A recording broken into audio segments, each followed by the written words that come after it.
பெரிய பெரிய பைபாஸில் வண்டி ஓட்டுறவங்களாம் இந்த லைன் ட்ராக்கை கீப் பண்ணி ஓட்டுனீங்கன்னா ஆக்சிடென்ட்லேருந்து தப்பிக்கலாம். இந்த லைன் போட்டிருக்காங்க பார்த்தீங்களா, இந்த லைனை கீப்பப் பண்ணியே ஓட்டணும் எப்பயுமே வண்டி. பாருங்கள், இந்த சென்ட்ரல் லைன்னா அந்த சென்ட்ரல் லைன்லேயே போகணும். அதே நேரத்தில் ஓவர் டேக்கிங் என்ற லைனும் இருக்குது. இதில் 3 லைனும் ஒவ்வொரு line, slow track, speed track, overtaking ட்ராக்குன்னு 3 ட்ராக்குமே இருக்குது. ஒவ்வொரு ட்ராக்லையும் கரெக்டாக நம்ம தான் பார்த்து போகணும். அது இல்லாமல் எந்த ட்ராக்கில் நீங்கள் இருந்து இன்னொரு ட்ராக் போனாலும் இண்டிகேட்டர் போட்டு பின்னாடி வர்ற வாகனத்துக்கு நீங்கள் சைன் கொடுக்கணும், சிக்னல் கொடுக்கணும். காரணம் நீங்கள் 100 கிலோமீட்டர் ஸ்பீடுக்கு மேலே போகிறதா இருந்தால், ஏன்னா நம்ம ஊரில் 80 கிலோமீட்டர் ஸ்பீடு தான், 80 கிலோமீட்டருக்கு மேலே பின்னாடி இருந்து வர்ற வண்டி உங்களுக்கு வர்ற வண்டி சிலப்போ 100ல் வந்ததுன்னா உங்களோட ஓவர்டேக் பண்ணுறதுக்கான ஸ்பீடில் தான் வரும் கண்டிப்பாக. அப்படி இருக்கும்போது நீங்கள் திரும்புறது அவங்களுக்கு தெரியாது. ஸோ இந்த மாதிரி பைபாஸ் ரோடுகளில் நீங்கள் கண்டிப்பாக சிக்னல் இண்டிகேட்டரை போட்டுட்டு தான் திரும்பணும். அதுவும் இல்லாமல் இந்த சும்மா அந்த பக்கத்தில் போனோடனே 10 மீட்டரில் போனோடனே இண்டிகேட்டர் போடுறது அதை விட்டுருங்க. ஏன்னா இந்த கரண்ட் பில் நம்ம கட்ட போகிறதில்ல, வண்டியில் நம்ம கரண்ட் பில் எதுவும் கட்ட போகிறதில்ல. குறைஞ்சபட்சம் ஒரு 200 மீட்டருக்கு முன்னாடி இண்டிகேட்டர் போட்டு பின்னாடி வர்றவங்களுக்கு நீங்கள் சைன் கொடுத்துடணும். இங்கே பாருப்பா, நான் 200 மீட்டருக்கு அந்த பக்கம் இருக்கிற லெஃப்ட் ஹேண்ட் சைடில் லெஃப்ட் எடுக்க போகிறேன், அதனால் தயவு செஞ்சு முன்னாடியே பார்த்து திரும்பிக்கோ அப்படின்றதுக்கு ஒரு 200 மீட்டர் முன்னாடி 300 மீட்டர் முன்னாடியே நீங்கள் இண்டிகேட்டரை போட்டு மற்றவங்களுக்கு நீங்கள் சைன் பண்ணி கொடுத்துட்டிங்கன்னா, அதாவது சிக்னல் கொடுத்துட்டிங்கன்னா அடுத்த டைம் இந்த ஆக்சிடென்ட் அப்படிங்கிறத மேக்ஸிமம் குறைக்கலாம். நம்ம என்ன பண்ணுறோம், திரும்புகிற இடத்துல போனவொடனே டக்குன்னு போய் இண்டிகேட்டரை போட்டு உடனே திருப்பான். அப்போ பின்னாடி வர்றவன் அந்த வர்ற ஸ்பீட்லேயே தடுமாறி அவனுக்கு பிரேக் பிடிக்காமல், ஒருவேளை அவனை கண்ட்ரோல் பண்ண முடியாமல் நேராக கொண்டு வந்து நம்ம வண்டி பின்னாடி இடிக்கும் போது தான் இந்த பல ஆக்சிடென்ட்டுகளும் நடக்குது. ஸோ அதனாலேயே இப்போயும் சரி பைபாஸில் ட்ராவல் பண்ணுறவங்க கண்டிப்பாக லயன் ட்ராக், இந்த ட்ராக்கை ஃபாலோ பண்ணி கரெக்டாக வண்டி ஓட்டினீங்கனாலே மேக்ஸிமம் நம்ம சேஃபாகவும் அதே நேரத்தில் சீக்கிரமாகவும் வாகனத்தை இயக்கலாம், உங்களுக்கு மைலேஜும் கிடைக்கும்.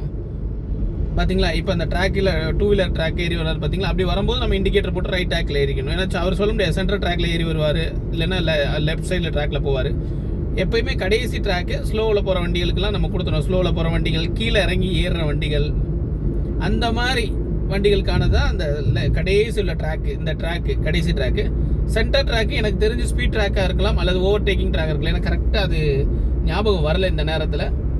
எனக்கு தெரிஞ்சு பார்த்தீங்கன்னா இந்த ரைட் ஹேண்ட் சைடில் இருக்கிறது தான் ஸ்பீட் ட்ராக்னு நினைக்கிறேன். காரணம் இங்கே யூட்டர்ன் போடுறதுக்கு எந்த வசதியும் கிடையாது, எதுவும் கிடையாது. ஸோ அதனால் என்னென்னா இதுதான் சென்டரில் இருக்கிறது ஓவர் டேக்கிங் ட்ராக்கும், ரைட் சைடில் இருக்கிற ஸ்பீட் ட்ராக்குன்னு தான் நான் நினைக்கிறேன். இருந்தாலும் அதை ஒன்று ரீசெக் பண்ணணும். ஏன்னா நான் இப்போ ரொம்ப நாளாச்சு இந்த இதை படிச்சிருந்தது, அந்த டிராஃபிக் ரூல்ஸை படித்தது. இப்போ உடனே அது ஞாபகம் வர மாட்டேங்குது. ஸோ கரெக்டாக பார்த்து விட்டுங்க. அதே நேரத்தில் பார்த்தீங்களா லாரிகள்லாம் இப்படி உருண்டு தான் போகும். நாம தான் இண்டிகேட்டரை போட்டு அப்படியே பின்னாடி வரவங்களுக்கு சைன் காமிச்சு நம்ம லெஃப்ட்டில் இருந்து ரைட் ட்ராக்கில் ஏறி, ரைட் ட்ராக்லேருந்து லெஃப்ட் ட்ராக் ஏறி நேராக பார்த்து கேர்ஃபுல்லாக போகணும். அதே நேரத்தில் பைக்காரவங்கெல்லாம் ஓவர் ஸ்பீடில் தான் போவாங்க. ஆனால் அவங்க லெஃப்ட் ட்ராக்கை கீப்பப் பண்ணி போனாங்கன்னா நமக்கு பிரச்சனை கிடையாது. சில பேர் நான் போகிறேன் பாருங்கள், அந்த பைக்கில் சென்ட்ரல் ட்ராக்கில் போகிறேன் பார்த்தீங்களா, இப்போ இந்த பையனோட ஸ்பீடாக வர்ற கார் இருக்குது, இந்த பையனோட ஸ்பீடாக வர்ற வாகனங்கள்லாம் இருக்குது. அப்படிங்கும்போது கண்ட்ரோல் கிடைக்காது. அதனால் முடிஞ்சளவு நமக்கு கொடுத்த ஸ்பேஸில் கரெக்டாக ட்ராவல் பண்ணிட்டு போனோம்னா எந்த ஆக்சிடென்ட்டும் இல்லை, நிம்மதியாக வீடு போய் சேரலாம். அப்புறம் உங்களுக்கு இன்னொரு தகவல், நாம் வீடுகளில் வச்சா கூட இந்த மாதிரி இந்த அரளிப்பூச்செடி அவ்வளோ பூத்து, அது இப்போ தான் வெட்டி விட்டாங்க இது. ஆனால் இந்த நீங்கள் பாருங்கள் ஹைவேஸில் இருக்க அரளிப்பூச்செடிலாம் பாருங்கள் அப்படியே கொத்தாக பூத்து குலுங்கும். இது காரணம் என்னன்னு கேட்டிங்கன்னா, நம்ம வாகனங்கள்லேருந்து வர புகைகள் அதுகளுக்கு ஒரு ஊட்டச்சத்து மாதிரியாம். அதனால் அந்த கிருமிகள் எதுவும் தாக்காதனால அது நல்ல எனர்ஜெட்டிக்காக வளருதான். அதே நேரத்தில் இன்னொரு விஷயம் என்னென்னு கேட்டிங்கன்னா, இந்த ஹைவேஸ்லலாம் இந்த செம்பருத்தி வைக்க காரணம் என்னன்னு கேட்டிங்கன்னா, வாகனத்தின் ஒளின்னு வாங்க, ஒளி ஊடுருவாமல் இருப்பாங்க. நம்ம 8ஆம் கிளாஸ்லாம் படிச்சிருப்போம், ஒளி அதிர்வுகளில் இதெல்லாம். அந்த மாதிரி அங்கே இருக்கக்கூடிய ஒளியை கடத்தி விடாமல் இருக்கிறதுக்கு இந்த அரளி செடி மிகவும் பயனா. அதாவது எதிர்த்தாப்புலேருந்து வர்ற வாகனம் ஒருவேளை ஓவர் லைட் அடிச்சுட்டு வந்தால் ஆப்போசிட்டில் வர்ற வாகனத்தில் உள்ள டிரைவருக்கு கண்ணு தெரியாமல் போயிடும். ஸோ அந்த ஒரு சம்பவத்தை தடுப்பதற்காக இங்கே பேரிகேட் வைக்கிறத விட இந்த மாதிரி நேச்சுரலான செடிகளை வச்சோம்னா அந்த ஒளியை கடத்தி விடாத ஒரு தன்மை இந்த செடிக்கு உண்டு. அதையும் ஒளியை ஊடுருவ செய்யாத, தமிழில் சொல்லுவாங்க அழகா, ஒளி ஊடுருவ செய்யாத தன்மை இந்த செடிக்கு இருக்கிறதுனால தான் இதை நிறைய பைபாஸ் ரோடுகளில் வைக்கிறாங்க. எனக்கு தெரிஞ்சு இங்கே பைபாஸ் ரோடு மட்டும் இல்லை, ஊருக்குள்ளே இருக்க எல்லா ரோடுகளையும் சும்மா கொண்டே பேரிகேட் வைக்கிறதுக்கு பதிலாக இந்த மாதிரி சின்ன சிமெண்ட் தொட்டி மாதிரி கட்டி விட்டு நல்ல அழகான கலர் செடிகள் எல்லாம் வச்சு நல்லா அழகுபடுத்தினா அருமையாக இருக்கும். ஆனால் நம்ம யாரும் அந்த செடிகளை பறிச்சுட்டு போகக்கூடாது. நம்மள நிறைய பேருக்கு ஒரு கெட்ட பழக்கம் என்னென்னா, பொது சொத்தாக இருந்தால் ஈஸியாக எடுத்துகிட்டு வீட்டுக்கு கொண்டு போயிடுறோம். ஏன்னா இது பொது சொத்து தானே அப்படிங்கிற அந்த செயலை செய்யக்கூடாது. பொது சொத்தை நாம தான் பாதுகாக்கணுமே தவிர நாம் அதை திருடிட்டு போகக்கூடாது. நிறைய பேர் எனக்கு தெரிஞ்சு ஒரு முறை மன்மோகன் சிங் அவர் பிரைம் மினிஸ்டராக இருக்கிற நேரத்தில் நான் ஒரு பெரிய சிட்டிக்கு ஒரு கிளைண்ட்டை மீட் பண்ண போயிருந்தேன். அப்போ அங்கே பார்த்தீங்கன்னா அவர் வர்றதுனால அந்த ரோடு நான் எப்பயும் போகிற ரோடு, ஆனால் அன்னைக்கு அவர் வர்றா அப்படின்னோடனே அந்த ஏரியா ஃபுல்லாக அந்த சென்டர் ரோடில் இருக்க அந்த மீடியேட்டர் ஃபுல்லாக மண்ணை நிரப்பி நல்ல நல்ல அழகான செடிகள்லாம் வச்சுருந்தாங்க. வச்சு 2 நாள் வரையும் அது இருந்தது. 3ஆம் நாள் பார்க்கும்போது அந்த மண் மட்டும் தான் அடிச்சு அங்கே இருந்த செடிகளுக்கு வேணாம். காரணம் எல்லாரும் பறிச்சு எடுத்துகிட்டு போயிட்டாங்க. ஆனால் இத்தனை நாள் கடந்த காட்டில் அன்றைக்கி அந்த செடிகளை வச்சு அந்த ரோடு அழகுபடுத்துகிறப்ப எவ்வளோ பார்க்குறக்கே கண் குளிர்ச்சியாக இருந்தது. ஸோ அது மாதிரி நம்மளும் வீடுகள் பக்கத்தில் நல்ல நல்ல செடிகளை வச்சு வளர்க்கணும். அதே நேரத்தில் மற்றவங்களுக்கு நிழலும் கொடுக்கணும், நமக்கு மழையும் கிடைக்கணும். அந்த மாதிரி செடிகளையும் வளர்க்கணும் நம்ம. ஸோ வாகனத்தை இயக்கும் போது பார்த்து பத்திரமா இயக்குங்க.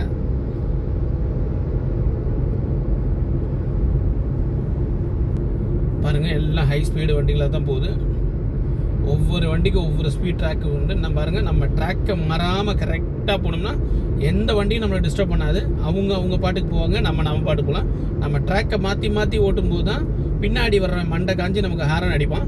ஆனால் நாம் கரெக்டாக ட்ராக்கை கீப்பப் பண்ணி போனோம்னா அவன் கரெக்டாக அவனு எந்த ட்ராக்கில் ஏறி போகணுமோ அந்த ட்ராக்கில் ஏறி போய்க்கிறோம். இப்போ நான் பாருங்கள், நீங்கள் இப்போ நான் வரப்போ 20 கிலோமீட்டர் 25 கிலோமீட்டர் நான் கரெக்டாக அந்த கவர்மெண்ட் சொன்ன ஸ்பீட் லிமிட்டில் தான் வர்றேன். அந்த லிமிட்டில் வந்தாலுமே ஏன்னா என்னோட வண்டி ஸ்பீட் லிமிட்டெல்லாம் இது பண்ண வேண்டியதால் அதனால் கரெக்டாக அந்த லிமிட்டில் தான் வரும். நீங்கள் லெஃப்ட் ரைட்டு பாருங்கள், எந்த வண்டியும் ஹாரன் அடிக்காமல் அவங்க வந்த ட்ராக்கை அவங்க கிராஸ் பண்ணி போயிட்டே இருக்கிறாங்க பார்த்தீங்களா. ஸோ இதுதான் ட்ராக்கு நம்ம பார்த்து ஓட்டுறது, அதாவது ட்ராக் டிசிப்ளின் டிரைவிங் அப்படின்னு சொல்லுவாங்க. ட்ராக்கை நம்ம கரெக்டாக பிடிச்சி போனோம்னா போயிடலாம். நிறைய பேர் ட்ராக்குக்கு அந்த பக்கம் இந்த பக்கம் அந்த பக்கம் இந்த பக்கம் அந்த ஒரு கான்செப்டே போகாதீங்க. இது ஏன் சொல்கிறேன்னா, பைபாஸ் ரோடுகளில் கண்டிப்பான முறையில் ஸ்பீடாக தான் வண்டிகள் வரும். 80 km/80 மேலே தான் வருமே தவிர 80ங்கிறது நம்ம ஆவரேஜ் ஸ்பீடுன்னு கிடையாது, சொல்ல முடியாது. ஃபுல் ஸ்பீடே நமக்கு 80 தான். ஆனால் நிறைய நம்ம எக்ஸ்பென்சிவான வண்டிகள் எல்லாமே 80 km ஸ்பீடு பெறதான் வச்சு அதுக்கு மேலே உள்ள ஸ்பீடெல்லாம் இருக்குது. அப்படி வரும்போது அவங்க கண்ட்ரோல் பண்ணிக்கிறாங்க, பட் நம்ம வண்டி தான் சேதாரமாகும். ஸோ நம்ம பயத்தினால உலட்டிடுவோம். அதனால் கொஞ்சம் பைபாஸ் ரோடுகளில் கவனத்தோடு ஓட்டுங்க. அதே நேரத்தில் விழிப்போடையும் ஓட்டணும். ஏன்னா எந்த நேரமும் அரசாங்கம் நம்ம கூட பின்னாடியே ரெட் லைட்டு அடிச்சுக்கிட்டே வர முடியாது, போலீஸ் வண்டி நமக்கு பாதுகாப்பு கொடுத்துட்டே வர முடியாது. நாம தான் கொஞ்சம் சிந்திச்சு கரெக்டாக சேஃபாக வண்டி ஓட்டணும். போட்டோம், இப்போ நீங்கள் 1 மணி நேரம் போக வேண்டிய ஒரு ஊருக்கு 1.5 மணி நேரத்தில் போனால் ஒன்றும் குறைஞ்சி போயிடப்படாது. நம்ம போய் இன்னும் 10 லட்சம் 20 லட்சம்லாம் டெபாசிட் பண்ண போகிறது கிடையாது.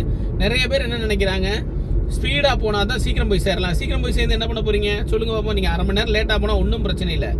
அப்படி 1/2 மணி நேரம் லேட்டாக போகிற இடமா இருந்தால் 1/2 மணி நேரத்துக்கு முன்னாடி இறங்கிட்டிங்கன்னா அந்த இதை இங்கே கவர் பண்ணிடலாம். ஏன்னா எனக்கு தெரிஞ்சு சமீபத்தில் நான் ஒரு நியூஸை கேள்விப்பட்டேன். அதாவது ஒரு மருத்துவர், அரசாங்க மருத்துவர் எப்படி லட்சக்கணக்கில் சம்பளம் வாங்குவார். அவருடைய வாகனத்தில் அவர் பைபாஸ் ரோட்டில் போகும்போது ஏதோ ஒரு பஸ்ஸு லைட்டாக பின்னாடி உரசிருச்சோ அல்லது என்னமோ பட்டுருச்சு, பெயிண்ட் போயிடுச்சு அவர் வண்டியில்.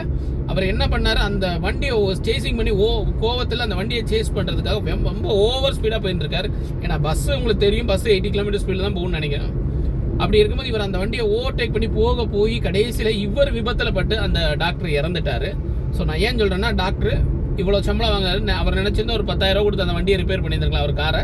இன்றைக்கி லைஃப்பில் அவர் சூப்பராக இருந்திருக்கலாம். ஆனால் அவர் என்ன பண்ணார், அந்த நேரத்தில் சிந்திக்காமல் யோசிக்காமல் அந்த பஸ்ஸை பிடிச்சி நிப்பாட்டணுங்கிற எண்ணத்தோட வண்டியை ஓட்டிட்டு போய் ஆக்சிடென்ட்டில் மாட்டி இறந்துட்டார். நான் ஏன் சொல்கிறேன்னா, அவர் அந்த பஸ்ஸோட நம்பரை நோட் பண்ணிவிட்டு பக்கத்தில் இருக்க ஸ்டேஷனில் ஒரு கம்ப்ளைண்ட் கொடுத்ததுனால மிச்சத்தை நம்ம தமிழ்நாடு போலீஸ் பார்த்துருப்பாங்க. அப்படி இருக்கும்போது அதை செய்யாமல் அவர் அந்த ஓவர் கான்ஃபிடென்ட்டில், ஓவர் டென்ஷனில், ஓவர் வெறுப்பில், ஓவர் பொறுமை இல்லாத இதனால போய் அந்த வண்டியை ஓவர்டேக் பண்ணி எப்படியா பிடிச்சிடலாங்கிற ஒரு எண்ணத்தில் போய் கடைசியில் அவர் ஆக்சிடென்ட்டில் பட்டு இறந்தே போயிட்டார். இப்போ அந்த கார் அனாதையாக தான் கிடக்குது. இத்தனோண்டு பெயிண்ட் போனதுக்காக அவர் அந்த கார் அனாதையாக தான் கிடக்குது. இது லைவாக நடந்த சம்பவம். ஸோ வாகனம் இயக்கிற எல்லாருமே ஃபர்ஸ்ட் ஆஃப் ஆல் பொறுமையோடு இயக்குங்க. ஒன்றும் அவசரம் இல்லை. இப்போ வந்து உங்கள் பின்னாடி ஒருத்தன் இங்கேயும் ஆறு அடிக்கிறேன்னா விடுங்க, அவன் போட்டோம்.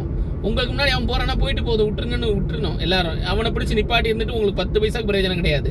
அவனால் நமக்கு 10 பைசா வரவும் போகிறது. ஏன்னா அவனால் நம்ம ஆக்சிடென்ட்டில் மாட்டத்தான் செய்வோம். நமக்கு பின்னாடி ஒருத்தன் ஹாரன் அடிக்கிறான்னா நம்மளோட பழி அவன் வாங்க வர்றான்னு அர்த்தம். அதனால் நீங்கள் விலகிக்கிட்டு அவனை மாட்டி விட்டிங்கன்னா அவன் போய் எங்கேயோ சொருகிட்டு போகிறான்னு விட்டுறணும். யாரையுமே வண்டியில் ஓட்டும் போது யார்கிட்டையுமே பொறாமல் போட்டி எதுவுமே படாதீங்க. எப்பயுமே மனசை ரிலாக்ஸாக வச்சுக்கிட்டு நல்ல நைஸாக கான்ஃபிடென்ட்டாக ஓட்டுங்க. தைரியத்தோடு தான் நீங்கள் வாகனம் இயக்கும்போது ஃபஸ்ட்டு தைரியம் தான் வேணும். நீங்கள் கோவப்பட்டுக்கிட்டோ அல்லது டென்ஷன் ஆகிக்கிட்டோ அல்லது வைப்ரேட் ஆகிக்கிட்டோலாம் வண்டி ஓட்டவே கூடாது. ஸ்மூத்தாக வண்டி ஓட்டினா மட்டும்தான் உங்களுக்கு சேஃபு. அதே நேரத்தில் நீங்கள் இன்னொரு விஷயத்த நல்லா நோட் பண்ணிக்கோங்க. நீங்கள் எந்த ஒரு வாகனத்தையும் நீங்கள் ஓவர்டேக் பண்ணுற அவசியம் இல்லை. உங்கள் ஸ்பீட் லிமிட்டில் நீங்கள் போகும்போது ஆட்டோமேட்டிக்காக அந்த வாகனத்தை விட அதிகமான ஸ்பீடில் நீங்கள் போகிறீங்கன்னா அது உங்கள் வண்டியை ஓவர்டேக் பண்ணி போயிடும். அதை நீங்கள் கரெக்டாக இயக்கினா மட்டும் போதும். அதனால் மற்றவங்க யாராவது உங்கள் பின்னாடி வந்து கீ யாரும் நடிச்சா எப்பா சாமி நீ போப்பா அப்படின்னு வழியை விட்டுருங்க. அவன் போய் எங்கேயோ போய் இடிச்சிட்டு நின்றுக்குருவான். உங்களுக்கு வர வேண்டிய பழியை அவன் வாங்கிடுவான். நீங்கள் வாகனத்தை இயக்கும்போது பொறுமையோடு இயக்கணும்னா கண்டிப்பாக ஒவ்வொருத்தரும் வீட்டுக்கு சேஃபாகவும், அதே நேரத்தில் உங்கள் வண்டி ஒரு சின்ன ஸ்க்ராட்ச் கூட இல்லாமல் நீட்டாக வீட்டில் போய் சேரலாம். அதை விட்டுட்டு நம்ம ரோட்டில் போராடி கஷ்டப்பட்டு இதெல்லாம் பண்ணி எல்லாம் பண்ணி ஒரு பிரயோஜனம் இல்லை. கடைசி அங்கே போகும்போது நம்ம போய் ஏதாவது வண்டியில் இடிச்சு ஏதாவது பைக்கில் இடிச்சு கடைசி போலீஸ் ஸ்டேஷனில் போய் நம்ம நிற்கிற வேண்டிய நிலைமை வரும். இதெல்லாம் பைபாஸில் பண்ணவே கூடாது. பைபாஸில் ஃபஸ்ட்டாக நம்ம பண்ண வேண்டியது ஃபோக்கஸ், விழிப்போடு இருக்கணும். அதே நேரத்தில் கரெக்டாக லைன் ட்ராக்கில் வண்டி ஓட்டணும். நமக்கு 2 மிரரையும் குறைஞ்சபட்சம் நோட் பண்ணிடணும். எப்பப்போ போக ரன்னிங்கில் போக வண்டி ரைட் சைடில் வண்டி வாகனம் வருதா, லெஃப்ட் சைடில் வண்டி வாகனம் வருதான்னு கொஞ்சமாக நோட் பண்ணிக்கிறணும். ரைட் சைடில் வாகனம் வந்ததுன்னா ஓகே, ரைட் சைடில் இந்த வண்டி இந்த ஸ்பீடில் வருது, இவன் இந்த ஸ்பீடில் வந்தான்னா நமக்கு ஒரு கால்குலேஷன் வரும். டிரைவிங்கிறது ஒரு கால்குலேஷன் தான். இவன் இந்த ஸ்பீடில் வந்தான்னா நம்மளை இவன் எந்த பக்கம் கிராஸ் பண்ணுவாங்கிற ஒரு கால்குலேஷன் வேணும். இவன் இப்போ ரைட் சைடில் 50 கிலோமீட்டர் ஸ்பீடில் வர்றான்னா ஓகே, நம்ம 70 கிலோமீட்டர் ஸ்பீடில் ரைட்டில் அப்படியே லைட்டாக லெஃப்ட்டில் நம்ம மூவ் பண்ணோம்னா அவன் ரைட் சைடில் 80 கிலோமீட்டர் அதே ஸ்பீடில் போயிடுவான். நமக்கு இது பிரச்சனை இல்லை அப்படின்னு நம்ம கரெக்டாக கால்குலேட் பண்ணி அவனுக்கு வழி விட்டுட்டோம்னாலே நமக்கு 90% நமக்கு நம்ம வண்டியோட சேஃபாகவும் வீடு போய் சேரலாம். அதே நேரத்தில் மெயினாக இந்த பைபாஸில் ஓட்டுற டிரைவர்ஸாக இருக்கட்டும், ஓனர்ஸாக இருக்கட்டும், எல்லாருக்குமே மெயினாக நான் சொல்கிறது ஒரே ஒரு விஷயம் தான். பைபாஸ் ரோட்டில் எந்த காரணத்தை கொண்டு யாரோடையும் போட்டியோ போராமையோ சண்டையோ போடாதீங்க. ஏன்னா நீங்கள் போகிறது உங்கள் வண்டியில் போகிறீங்க, உங்கள் தேவைக்காக போகிறீங்க. இதை அடுத்தவங்க போகிறதில் நீங்கள் கம்பேர் பண்ணாதீங்க. உங்களுடைய டைமிங்கு, உங்களுடைய வாழ்க்கை, உங்களுடைய ஓன் வண்டி. அப்படி இருக்கும்போது நீங்கள் சேஃபாக ஓட்டிட்டு வீட்டுக்கு போக வேண்டியது உங்களுடைய கடமை. உங்களை நம்பி வீட்டில் ஆளுங்க இருப்பாங்க. போட்டி பொறாமை இதெல்லாம் ரோட்டில் கூடவே கூடாது. ரோட்டில் போட்டி போடாதீங்க, பொறாமப்படாதீங்க, சண்டை கட்டாதீங்க. அதே நேரத்தில் கான்ஃபிடென்ட்டாகவும் அதே மைன்யூட்டாக நீங்கள் எங்கே போகிறீங்கன்றதை மைண்டில் ஃபிக்ஸ் பண்ணி அந்த டைரக்ஷனில் கரெக்டாக வண்டி இயக்குங்க. வண்டியில் போகும்போது வீட்டில் சிந்தனை, அவங்க சிந்தனை, இவங்க சிந்தனை, எந்த சிந்தனையும் பண்ணாமல் தூக்கி குப்பையில் போட்டுட்டு இப்போ நீங்கள் சேலம் போகிறீங்க, கோயம்புத்தூர் டு சேலம்னா கோயம்புத்தூர் சேலம், இந்த பைபாஸில் இங்கே போகணும், இந்த இடத்துல இந்த இது இருக்கும், இந்த மாதிரியான ஒரு மைண்ட் செட்டில் வண்டியை இயக்குனீங்கன்னா கண்டிப்பாக உங்களுக்கு எந்த ஆக்சிடெண்ட்டும் எந்த சம்பவமும் வராது. அதே நேரத்தில் நீங்கள் நிறைய பேர் என்ன பண்ணுறாங்கன்னு கேட்டிங்கன்னா, வண்டியில் ஏறினதுக்கு அப்புறம் தான் வீட்டுக்காரமா ஞாபகம் வர்றது, வீட்டில் அது வாங்கி கொடுக்கல ஞாபகம் வர்றது, அந்த காசு கட்டணும், இதுக்கு இந்த காசு கட்டணும் அப்படின்னு ஞாபகம் வர்றது. அப்படி வரும்போது என்ன ஆகுன்னு கேட்டிங்கன்னா, கண்டிப்பாக நம்ம ஓட்டும் போது நம்ம வண்டியில் சிறதன்மைன்னு சொல்லுவாங்க, அதாவது கான்சென்ட்ரேட் இல்லாமல் எங்கேயாவது கொண்டு போய் முட்டிட்டு மோதிட்டு நிற்போம். அந்த இது கூடவே கூடாது. டிரைவிங்கில் எங்கே நீங்கள் போகிறீங்களோ அதை குறிக்கோளாக, எப்படி ஒரு வில்லிலிருந்து அம்பு எரியப்படும் போது அந்த குறிக்கோளில் போய் சேரணும் அப்படின்னு நினைக்கிறதோ அதே மாதிரி தான் வாகனம் இயக்கும் போதும் கரெக்டாக நீங்கள் இந்த ஊருக்கு போகணும், இந்த ரோட்டில் போகணும், இந்த கிலோமீட்டர் ஸ்பீடில் போகணும், இப்படி தான் இருக்கும், இங்கே இதெல்லாம் இருக்கும் அப்படிங்கிற ஒரு முன் கால்குலேஷன்லேயே நீங்கள் போனீங்கன்னா சேஃப் அண்ட் செக்யூராக வீடு போய் சேரலாம், நீங்கள் போக வேண்டிய இடத்துக்கும் போய் சேரலாம். இந்த பாருங்கள், இந்த ரோட்டில் லைன் ட்ராக் போடாதனால பாருங்கள், 2 வீலர்காரங்களாம் அங்கிட்டு இங்கிட்டு உலாத்திக்கு தான் ஓட்டுறாங்க, லாரிக்காரங்களும் இப்படி தான் ஓட்டுவாங்க. லைன் ட்ராக் போட்டாங்க, லைன் இப்போ புது ரோடாக போட்டிருக்கனால லைன் ட்ராக் இன்னும் போடல. லைன் போட்டாங்கன்னா பர்ஃபெக்டாக பைபாஸில் ஆளுக போவாங்க. பைக்காரங்க எப்பயும் லெஃப்ட் சைட்லேயும், ஸ்பீடில் போகிற வண்டிகள் ரைட் சைட்லேயும், சென்டராக ஓவர்டேக்கிங் வாங்குற சென்டர் ட்ராக்லேயும் கரெக்டாக கிளியராக போகும், யாருக்கு எந்த பிரச்சனையும் இல்லாமல். ஸோ எல்லோரும் சேஃபாக ட்ரைவ் பண்ணுங்கள். Happy journey.